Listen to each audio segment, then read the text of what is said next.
Hello, welcome to this district forum for District 1 hosted by Arts Vote ATL. My name is Nicole Palmietto. I'm an artist and theater leader here in actually based in District 1. So this is great to be part of. I would like to introduce our moderator, Rachel Parrish. She is also an artist based in District 1. And has been very involved in our community and in promoting the arts at the city level as well. We are grateful to have our candidates from District 1 joining us in alphabetical order by last name. They are Clarence Blaylock, Nathan Clubb, Kelly Jean Lee, Russell Hobson, and Victor Tate. All of the candidates have been invited, and we did hear back from Jason Winston as well. And he unfortunately just wasn't available at this exact time. And I am going, at the end, if you have any questions, feel free to pop them in the Q&A and we will address them at the end, but we do have a hard stop before 6 o'clock because we are sharing this webinar platform. I'm going to take myself off the screen and hand it over to you, Rachel. Thanks so much, Nicole.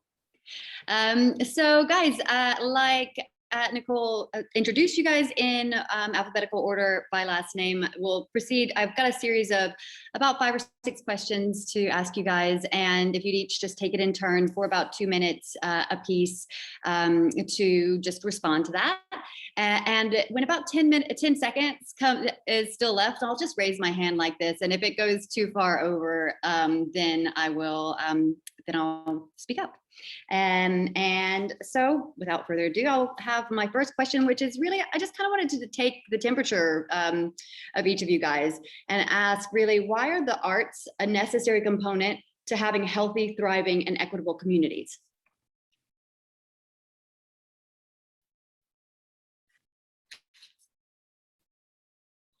So I believe, Clarence, that would be you first. Yes, thank you. So, you know, the arts is not just something I think people sometimes have in mind. It's just something, you know, for wealthy people, or just, it's meant to only be enjoyed by a certain subset of people. But I find that, you know, arts enriches the mind no matter where it is. You know, I think we have great murals like at South Atlanta from Olive 47 that I think really beautified that neighborhood. It adds character. I just think that, you know, the arts really enriches our lives, and it just plays an important role for people. It's not something, you know, you can really quantify perhaps, but it's just important for everybody. And it's important that everybody, you know, gets exposed to the arts in their youth and just understands the value of it. And the city should certainly be promoting it. Thank you. Okay, Nathan, I think you're next. Yeah, just would like to thank you all for hosting this tonight. It's an important conversation. And when I think of Atlanta, I mean, I think arts is just so integral to what we are as a city. I think every great city has great art. And I think we need to do whatever we can to foster that. And that includes all forms of art. I mean, it's just such an amazing, enriching experience when you're walking along and you see a new sculpture that's out, or you're looking along and you're seeing some of the new mural work, which is very popular in this city, as Clarence alluded to earlier. But also performance art, which is sometimes overlooked. I mean, I think of so many times from just walking down the street, you hear a little band performing, or you see a dance group. I recently saw the really cool Flux projects up in Old Fourth Ward, where they're doing some really cool work up there. And I think that's just something that you want to be able to both look for, but also just naturally stumble upon, because that's just how it integrates into the fabric of our city and our society. Thank you. Okay. So I think we're over to Russell now. Oh, I thought it was Kelly. Oh, I can't spell. Yeah, H. I'm sorry.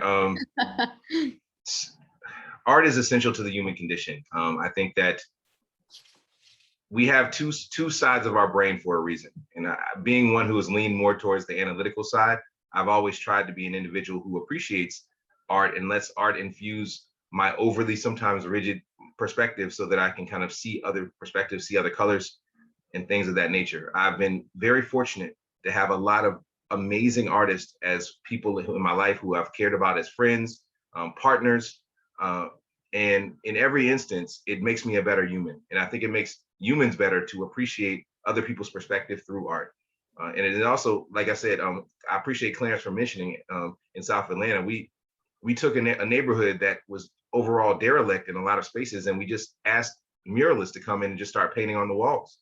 And it made our neighborhood more appealing. It made, some people were like, that's just graffiti, not understanding that graffiti is also art. And it's been a wonderful thing to see happen. And I absolutely think that art should be essential in schools. I know we'll probably get to that question later, but start the kids early because they get smarter if they have art earlier. Thanks. Kelly? That would make me next. I'm a little biased, I think. The daughter of an art educator and a working artist. I myself actually, a little known fact about me, I started an MFA in textile and photography. And so I definitely have a deep background in art, although I did not end up finishing it. I was a working photographer for a while and have sort of spanned the art world in a variety of ways. I'm now a teacher myself, and seeing the way that so many of our students, they may struggle academically, but when, they find their passion, and so many of our students, it's music or theater or art, it gives them a drive to make them feel like they have a place in our community and pushes them to be better and to be great. And, they want to succeed and they've found their place. And so when you see someone who has really found their passion and their drive, we owe it to our community to allow them and to make space for them and to fund them and to, make sure that everyone is able to bring their passions to bear to enrich our whole community, but also to enrich themselves, and not monetarily necessarily, but through their passion and delight and enjoyment. It infuses everything around them and around us with just something extra special. And so there are a lot of reasons, and many have been covered, but I'm also really looking forward to, with great hope, the arts district that is hopefully coming in on Moreland Avenue, where the Value Village Shopping Center was, and hopefully we get to talk about that a little bit. But seeing more spaces and places for art in our community is something that I think is so very important. And thank y'all for hosting this tonight. This is going to be hopefully a great conversation. Thank you. Over to you, Victor. Well, good evening, everybody. Thanks for an opportunity to come on and be a part of this. We appreciate the invitation. And also I always like to just kind of shout out the others who are in the race and appreciate their continued service. I am a fan of the arts in all of their forms.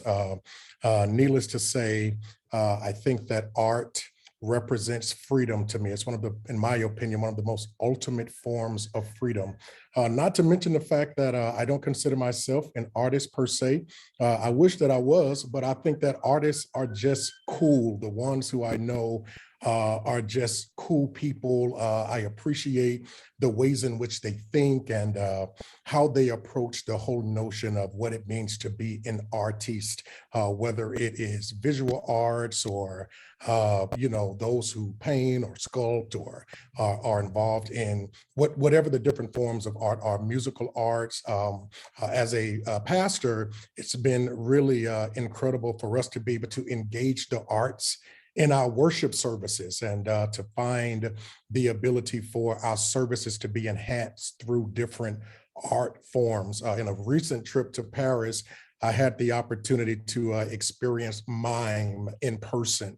And as an art form, I could really appreciate it for what it represents. And as I mentioned in our churches, we have a worship and arts ministry that has a really heightened experience, which heightens our experience in our worship services through song and dance and liturgical expressions. And just to be able to embrace those as different forms of art, I think are incredible, in addition to our music and things of that sort. But not only that, I have to say as I close is that over here in Chosewood, we have a beautiful mural that I pass all the time, and it just always does something to me to be able to pass that and feel that sensation that comes from having that kind of art in our neighborhood. Thank you.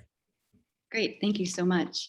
And I really like that you picked up, or that you brought up the idea of the different kind of way of thinking and the different way of, really what it comes down to is problem solving, and that you end up having when you work as an artist, right? And so to that end, I'm really interested in hearing about what ways you might see that the arts and culture community, and really arts and culture thinking, like thinking through the lens of how an artist actually processes the world, could be leveraged to improve the quality of life for residents of District 1. We'll go in the same order. So Clarence, you're up. Okay, that's an interesting question. So, you know, artists are very attuned to the creative mind. So, you know, us as politicians, we're always thinking about numbers, facts, you know, a process, but, you know, we do need to think creatively. I think it's just, you know, when you're working with the arts, you know, you're forced to approach problems in a different sort of way. And I would just say the arts, you know, they enrich your mind, and they just, they do activate your creativity. Thank you. Yeah, great. And just, you know, I don't know if you can think of like a specific way that you might turn a creative mind into something you're thinking about right now. Like what's one area that you could think of that is important to you that you think could really benefit from taking a kind of arts and culture lens to the way you're thinking and planning and strategizing?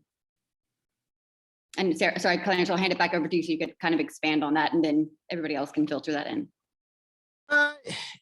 You know, I guess it's kind of hard to articulate that. I would just say, you know, when you listen to a song or you see art or you talk to an artist, they just give you a larger perspective on the topics, but also just maybe how, you know, if you see what they're doing, you just find places where, you know, their art is not being displayed. Like, you know, I worked on a utility box painting project here in District 1.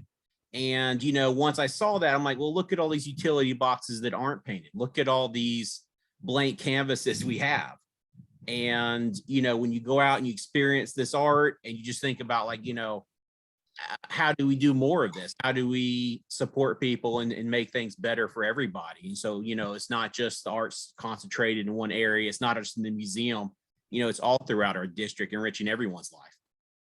Yeah, I really heard something about with what you were saying, that you were thinking about ways of kind of, it's almost like a research ground, like a research and development process to work with artists to kind of provoke new ways of thinking that you might not otherwise see. So I like that.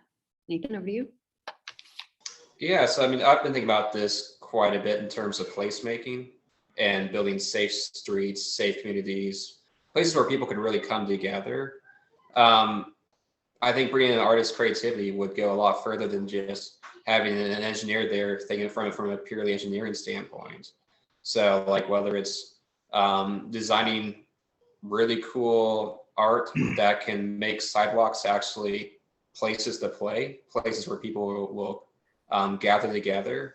And this is something that's been used in a lot of major cities in South America, I'd say more so than anywhere else, where they've really used art to slow down streets, to increase pedestrian access, to get people out and involved in their communities.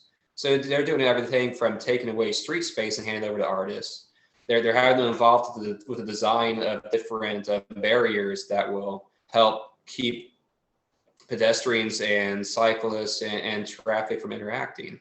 They're doing to create safe, slow streets. They're just doing so many creative things. They're turning streets into playgrounds for kids, and they're doing it from an artist perspective, which is a very different type of thinking than I typically would do. And that's where I'd love to get a lot of artists in with some of the major corridors and see what they can do that we would never think of. Great, thanks.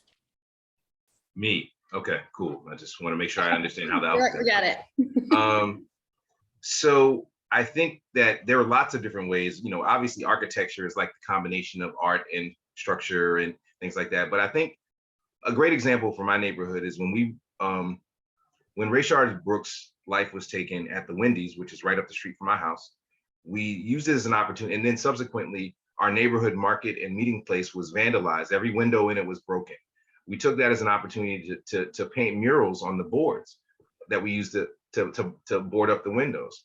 We took everything about our anger and frustration at the situation and like unloaded it through artistic expression. And it was like a paint by numbers thing, but I think as we felt ourselves creating something beautiful, something artistic, it helped to alleviate the stress and the strain of the situation that we were in. The racial tension, the tension with the police, all of that was kind of washed away by us being community, working together through artistic means.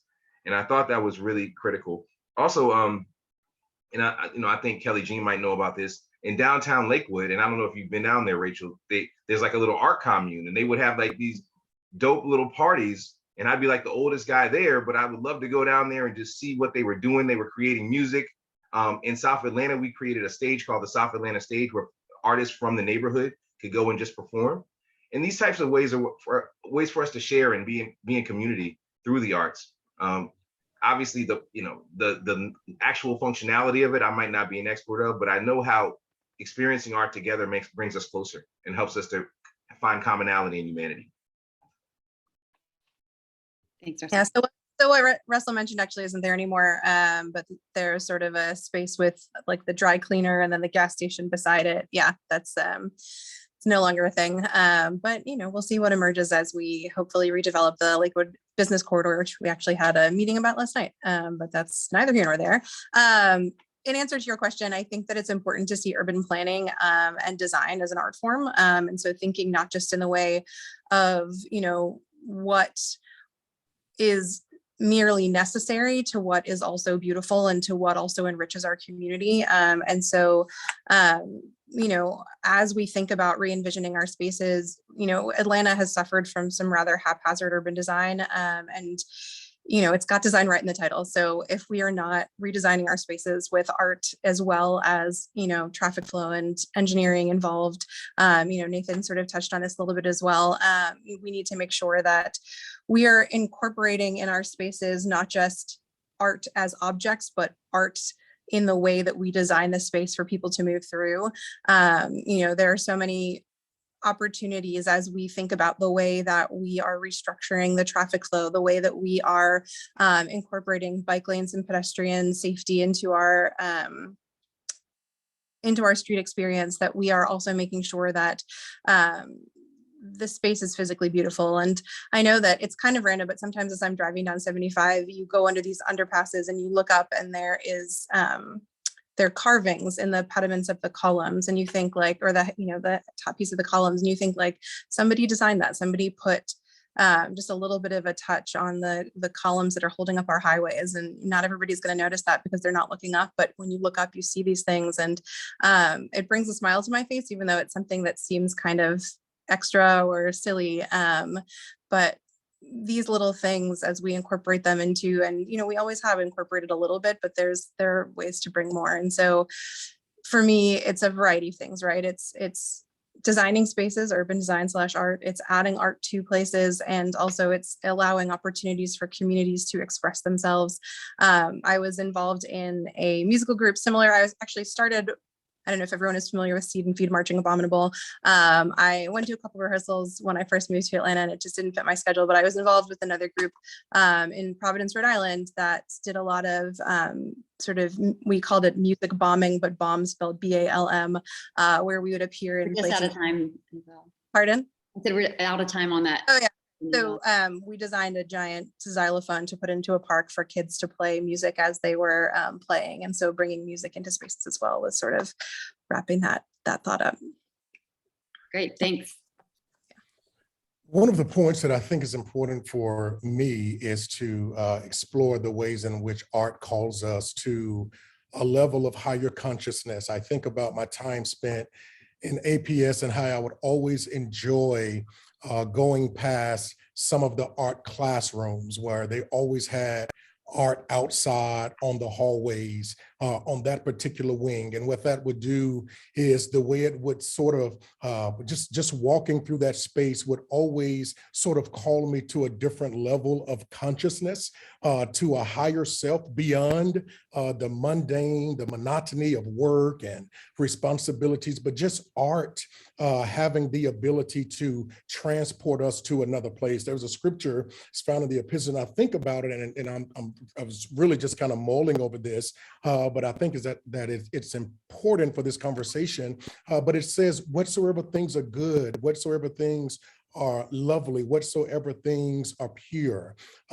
whatsoever things are of good report, think on these things. And that's sort of the perspective that I have with art and artists, and the ways in which those kinds of things call us to that next level of consciousness. And not only that, the ways in which it has the ability to benefit us in our culture today, right? The way that being in school and having the opportunity to go outside to do class kind of awakens a different level of creativity. I think that there's a way in which we can continue to adopt that and use that as a model for how we create a more civic constituency outside of our doors, in our neighborhoods, down our streets. And I am a huge proponent of that, creating spaces for the arts, because I just believe that the more we do that, the more we call ourselves to our higher consciences and our better selves.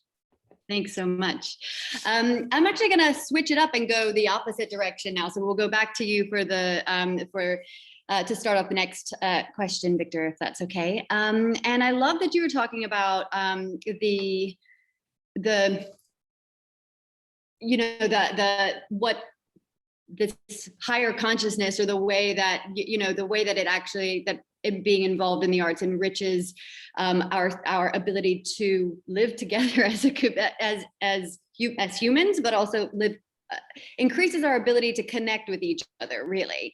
So there are, so many amazing artists, independent artists, and nonprofit arts and cultural organizations in Atlanta that really are absolute, essential workers for doing this kind of, cultural knitting and support of the things that connect us together as societies. But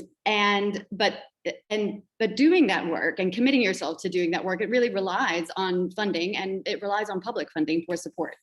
And Atlanta's nonprofit arts and cultural landscape really suffers from chronic under support. And what are your thoughts on how to solve this, and who should lead those efforts? Victor, over to you. That's a great question. And I think that at the city hall level, I mean, at council, we have an awesome responsibility to come alongside and partner with the arts community. I think that is part and parcel of one of the responsibilities that we have, as I said before, to call our greater consciences to bear here. I think about so many of the arts festivals that I've enjoyed through the years, being a native of Atlanta, growing up in this city. The arts festival, not just the ones that are downtown or over at Piedmont Park, but some of the music festivals as well, right? Art in all of its forms has such an important place. And I agree that we have a huge responsibility in helping to fund those. And I think that one of the underserved and sort of underrepresented areas that exist is our public spheres of influence. All of my opponents know that I am a big proponent for the faith-based community, right? Our nonprofit organizations, right? Our schools coming alongside and being able to partner with these different expressions of arts throughout our cities. And once we do that, then we'll be able to expand the base, if you would, of funding and the sources that come together to ensure that the arts are always front and center of what we do and have a place in our everyday lives, that arts are all around us, and that people have the opportunity to experience art in all of its forms right outside their doors, and specifically in their neighborhoods, as well as in the parks and larger gathering spaces that we have. So funding is essential. And I think as city council persons, we should take seriously the opportunities to invest in the arts throughout the city. Thank you. Keljine. So specifically your question was about funding. Yeah, and like, how are we gonna, it's incredibly underfunded by any kind of national or international metric that you want to Yeah. use, really. So what do we do about that, and who's gonna lead Yep. on that? So yeah, just wanted to underline that specifically your questions. So I Yes. wanted to get into that specifically. You know, I know that we've had, I say it all the time, I'm not the biggest fan of SPLOSTs. They are regressive and, you know, in that they impact the people who are least able to pay them the most. And so the people who are most impacted by paying them often also receive the least benefit. And so, you know, I know that there have been several arts SPLOSTs, the word also funny to say, that have been proposed. But 1/10 of a penny really, you know, isn't that much to ask. And so I think that making sure that an arts SPLOST is passed and that it's something that we have as a dedicated funding stream is something that we really should consider. You know, public-private partnerships and philanthropic fundraising efforts are all well and good, but we need to make sure that we see arts as almost a city utility and that we're paying for it as such. And so having something that is a dedicated funding stream, you know, SPLOSTs are a little ungraceful, but they do the job and they make sure that we get money in places where we are directly paying for them as a community. But I would also encourage that we spend that money in the communities that are most heavily impacted by that burden. You know, the 1/10 of a penny for me and 1/10 of a penny for you may not be that big of a deal, but for some families it really is. And so making sure that those families receive the greatest benefit from an infusion of arts into their community is something that would be a high priority for me. So, you know, not just gathering the money in the way that we so often do, but making sure that we're distributing it in a way that makes sure that our most vulnerable families and those that are most impacted by that sales tax are most benefited by having a surrounding of art and beauty in their community as well. So that's something that I think about a lot. Okay, thanks. As always, I agree with what has also been shared. I think that the philanthropic community in Metro Atlanta does. I mean, if you look at how much money the Woodruff Arts Center breaks in, or you know, in the High, or even Kenny Leon. But it's I mean, if you look at it's I mean, I'm at the Woodruff Arts Center today, but it's you know, it's incredibly imbalanced, and that's not where the problem is, right? So I think that we need to stop looking at these greater institutions of art as if we're solving the problem, and recognize that it is a systemic issue. There's a disinvestment in lots of the things that made us well-rounded humans coming through school growing up. For those of us who are a little older, whether it be physical education, art, music, things of that nature. And I think that once again, what Kelly said makes absolute perfect sense. I also think that there is a tremendous tax revenue specifically in Atlanta and Georgia that we are not capitalizing on, specifically from the arts, which is the movie industry. And what if the movie industry now films more things here than they do in California. I do not think that I think that maybe it might be time for some type of incremental tax to the movie industry that is lower than California, so they still are incentivized to stay here, that goes directly to the arts or directly to issues that we see happening in Atlanta. But if you are coming here to create artistic expression, not particularly training the individuals who are here to utilize their art, whether it be graphic design, 3D rendering, things of that nature. A lot of those folks are coming from out of here. Let's help them create a base of artists and art education here in the city and in the state.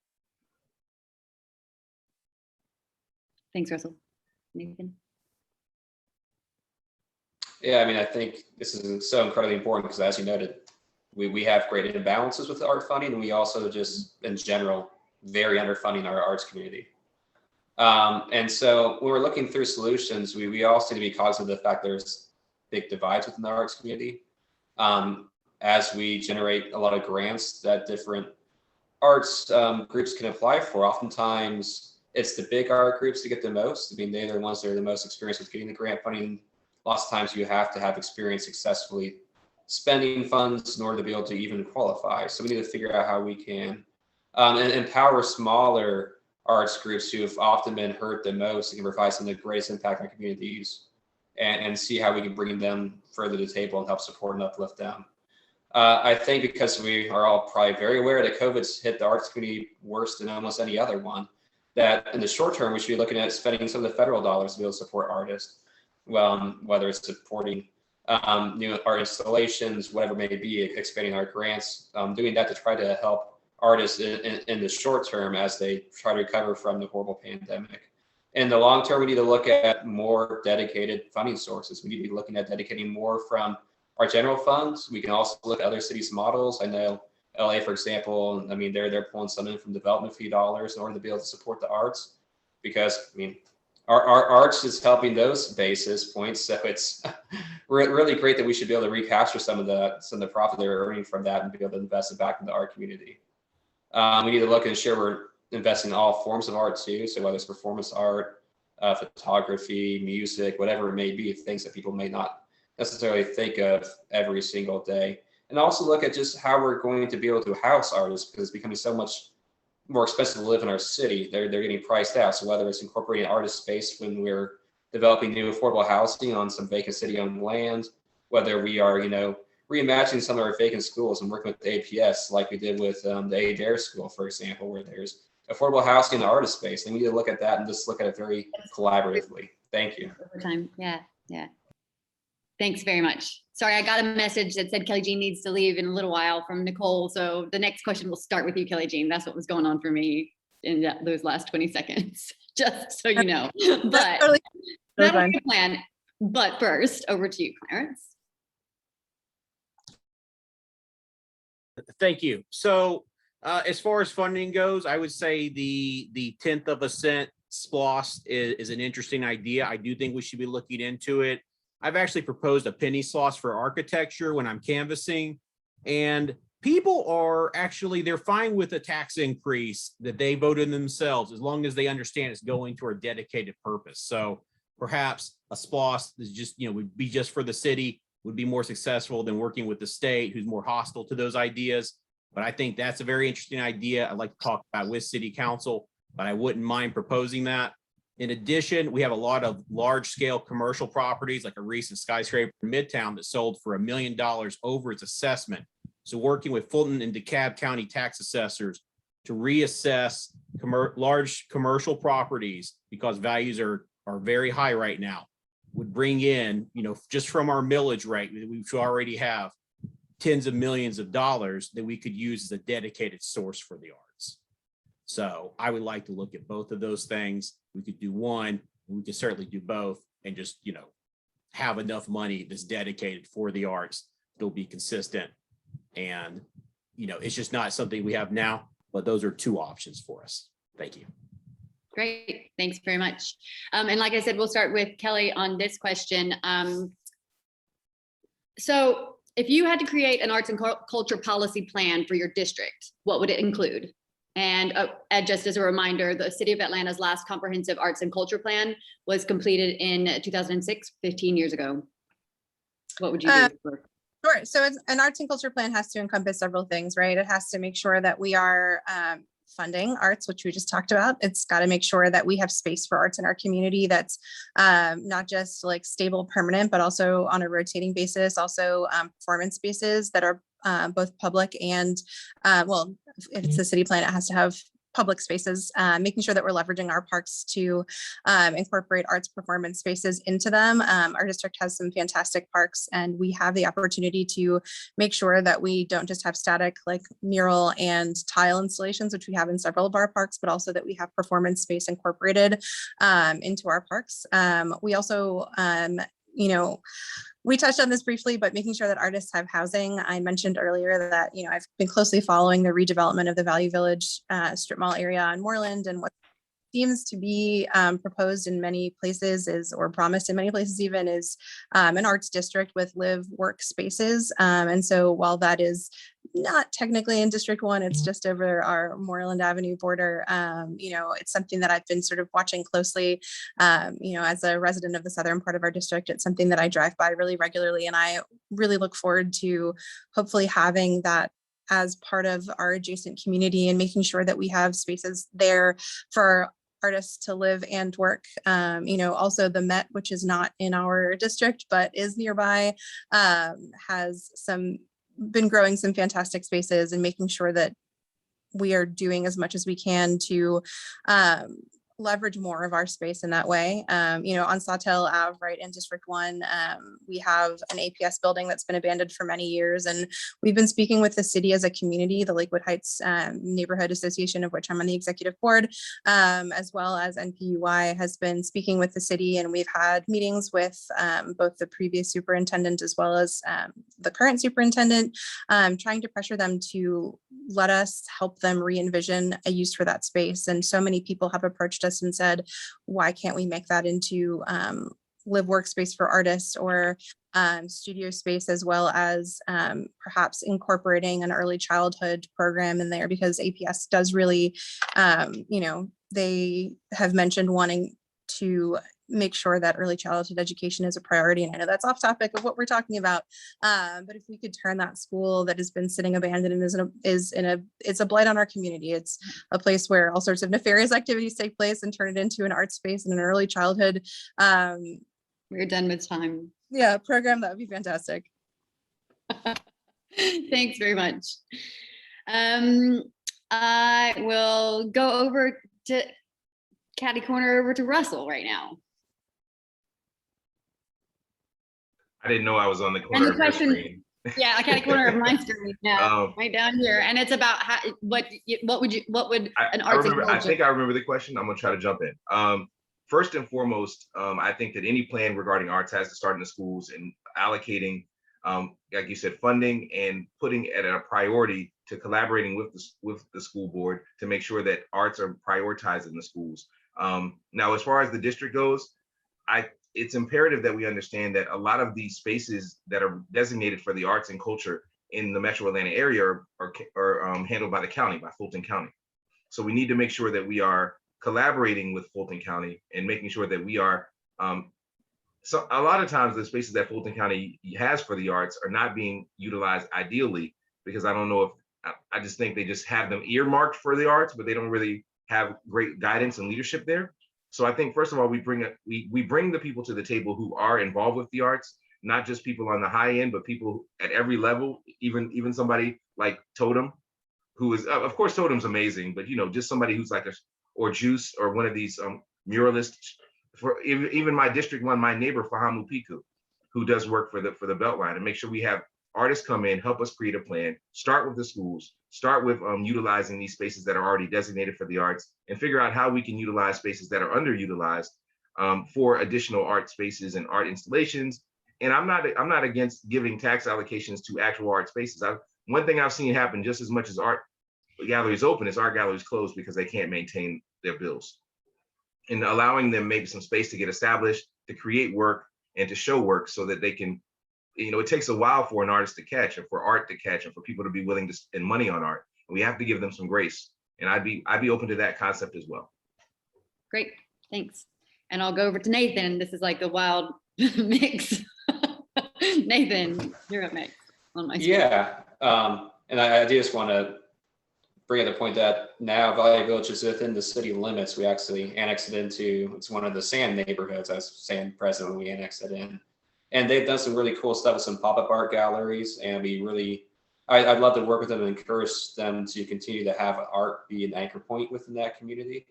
I think that's something we can do kind of with a lot of different places around District 1, because that can bring in a lot of people. It can serve a dual purpose of bringing people to commercial destinations, while also creating performance spaces and exhibit spaces for artists. But I think at the top level for creating an art plan in District 1, it's reaching out to artists of all different types, whether they're performance artists, painters, sculptors, whatever it may be. Ensure we have a great mix of this table, and figure out where they need the most to support, where we have opportunity in the district to support them. And that includes identifying spaces throughout the district for them to do all types of art performances. It includes, as we look at the challenges with our communities, how can we make art part of the solution, like placemaking, safe streets, bring it into our parks. That's always important too. And I think it's also important to ensure we have a good mix of different communities, so that way we can go throughout the entirety of the district, ask every neighborhood, kind of get their feeling for where they think art should be most supported in their community, what types of art they would really like to be engaged with, and just be attuned to all the unique needs, because it could be kids who might need access to understand music and be brought into and bring in some musicians to be able to support them, to be able to teach them. It may be that they can bring in art.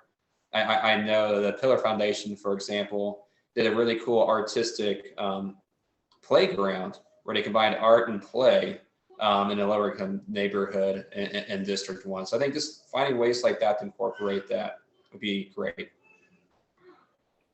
Thanks. Over to you, Victor. So much has already been said, and I'm trying to come up with something that hasn't already. But of course, artists in residences, I think, would be pretty essential to an arts and culture plan for our city, right? There is an area right next to the place that Kellyanne mentioned over off of Sawtell at the corner of Sawtell and Jonesboro Road that's just been repurposed, Iwi Fresh Gardens. And I had a chance to get over there at a grand opening that they did. And what a tremendous space that is for us to be able to reimagine something like that, specifically as an area to push artists, right? I mean, I think that from a development perspective, we've got an incredible complex that's coming in right around the corner from my house at Milton Ave. And as I drive through there every couple of days, depending on which way I'm traveling, I think about the opportunities for those to have been sort of live work places where you have some studio space or whatever that looks like at the bottom, and then some artist space up top, and the opportunities that exist there to support artists in residences. And then we also mentioned the partnership with schools, how essential that would be, that we're investing in the next generation of artists, those who are going to creatively change the world all around us in incredible ways. It's so important that we are partnering with our schools even now, so that we are making the investment into those budding artists. And then the other piece, which is an awesome opportunity for us in District 1, which is to create partnerships with the spaces that we already have. As a graduate of Atlanta Public School Systems, we used to always do our games at the football stadiums around, and one of those is in our district, of course, Lakewood Stadium, which is right over across from South Bend Park. And an incredible opportunity that exists there for us to partner with Parks and Recreation, Cultural Affairs Division, to ensure that we've got spaces that we can partner with to do ongoing arts presentations of all sorts. Thanks. Over to you, Clarence. Yeah, I just thought I'd talk about first in Adair Park, there was a great old elementary school that there was, a fantastic art exhibition there. And, just the whole idea of artists in residence are, reusing our existing space for artists, but also for places for artists to live.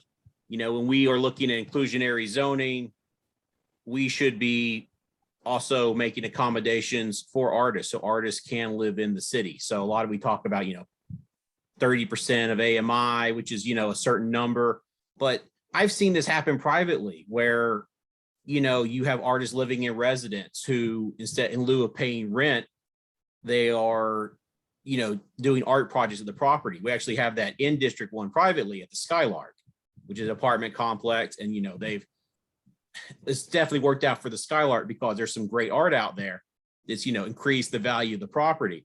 So, you can work with that privately, or when the city is making accommodations for affordable housing, having a component for creatives.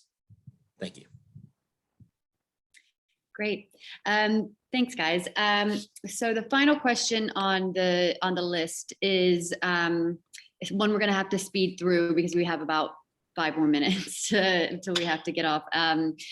But it has to do with the inequities that exist within Atlanta's arts and culture community. And we did touch upon this a little bit with the funding, but I think there's a lot of different ways you could take it. So think about what you want to address in the most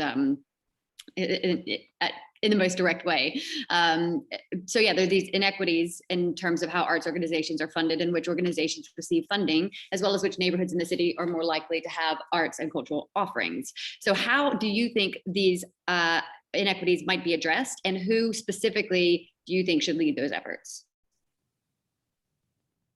We'll start with you, Clarence, and go alphabetically again. Yeah, I mean, there are different ways to address these things. I would say that, you know, we have 12 districts in the city, some in the north, some in the south, that, you know, maybe some funding should be split equally amongst districts. And then, you know, city council would understand, your council member would understand that, you know, there are more opportunities in, say, our northern part of our district, and maybe they need to focus more in the south. But just, you know, just a fair distribution of funds, perhaps by district or something of that nature, but also making sure that, you know, we're not just giving funds to the usual suspects, that we are working with, you know, smaller artists, smaller organizations, just making sure we have an equitable mix at the city council level when we're distributing funding. Anything council should lead on that? Yeah, I would say so. Yeah, you know, we passed the budget. You know, I think the council does have a role to play in that. So yeah, just making sure that it's an equal distribution, because what it sounds like now is perhaps like the north side of the city is getting, you know, a higher proportion of funding right now. And so that maybe us, you know, District 1, which is, you know, we're mostly south of 20, maybe we're not getting that same proportion. So, you know, just making sure we're negotiating with the rest of council on a more equitable mix. Thanks, Clarence. Over to you, Russell. I think that the smartest thing you can do is make sure that you know what you're an expert in and what you're not an expert in. I think that we should bring in multiple tiered individuals in the arts community, and probably not that many at the highest levels, to make sure we have an understanding of where the need is and how we can assess it. Clarence is right that the city council has purview over the city budget, and there should be money that is allocated to this purpose. However, I would not say that I have the best knowledge of how it should be allocated and how those funds should be utilized. And I think maybe, as much as I love to go to the High and the Woodruff and all these other places, they might not have a very good perception of how things might need to go down at the Goat Farm, or at, you know, these smaller galleries that like exist around the corner from my house. I think having a transparent and open conversation amongst people who are leaders or people who are purveyors of the art community would probably be the smartest way. And that's what I would try to do. Budget based on them. Great, thanks. Kelly Jean, are you there? She is not, so you can move That's on. fine. Nathan? I'm in my car, but I'm here. But Nathan, go Sorry. ahead and I'll jump in next. Yeah, Nathan, you go ahead and go, and then. Yeah, Sorry. I'll go to the top of here so we Brown can keep on again. moving. I mean, I think it comes down to looking at drastically increasing the amount of funding we're allocating to small arts. A lot of small arts groups really are struggling, particularly through the pandemic, and they just don't get the large foundational support that some of our bigger institutions can access. So I think prioritizing and our limited funding and expanding our funding and just really prioritizing those small arts organizations is going to do a wonderful thing for the city. And it's also going to allow it to be distributed, I think, a lot more equitably around the city. So it's not just held at the largest art institutions, but can reach out to a lot of the smaller ones as well. Okay, thanks. Kelly? So I mentioned this earlier, but I think that if we are going to look at SPLOST funding, and I apologize for not having my camera on, I am now in the car driving to my next event. But if we are going to look at SPLOST funding as something that we are using, that we need to make sure that the communities that are most greatly impacted by paying that funding have, receive the most benefit from it. And so making sure that we are beautifying our communities, that we are making spaces for artists, but we are considering, where the money came from, or not just where the money came from, but where the money was most impactful to the population, and, making sure that we support them. And so we need to consider just, as we're spending our arts dollars, we need to consider the communities that will be most greatly impacted by how we spend them. And so I'm pretty sure I captured that question, but I know we're short on time. Yeah. That's all right. Thanks. Oh, and over to you, Victor. In addition to those things that have been mentioned, I think that it would be great for us to be able to leverage partnerships between those strong entities within the city and those weaker entities within the city from an equitable standpoint. Of course, we have our larger parks and all of those places that have the ability to garner large revenues, right? We talked through, you know, our Piedmont parks and our Chastains, our Grant parks for that matter, right here in District 1. And I think that those are awesome opportunities for us to be able to leverage those funds that those larger parks and entities make to help to get out campaigns that help us realize how important and essential the arts are to our everyday lives. I mean, I think that if we're honest, a lot of people know art is cool, but don't really realize how essential it is. And as people are made more aware of how art influences us in our best selves, they'll be more willing to come alongside and help to fund these entities as well.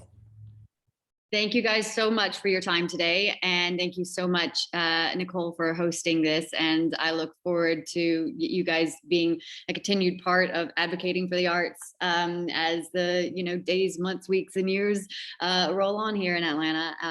It's been an absolute pleasure. And I'll hand it over to you, Nicole. Thank you. We are transitioning over to an at-large forum. So I really appreciate all of the candidates who joined us today and the audience, and this will be posted on YouTube. Thank you. Thank you for having us.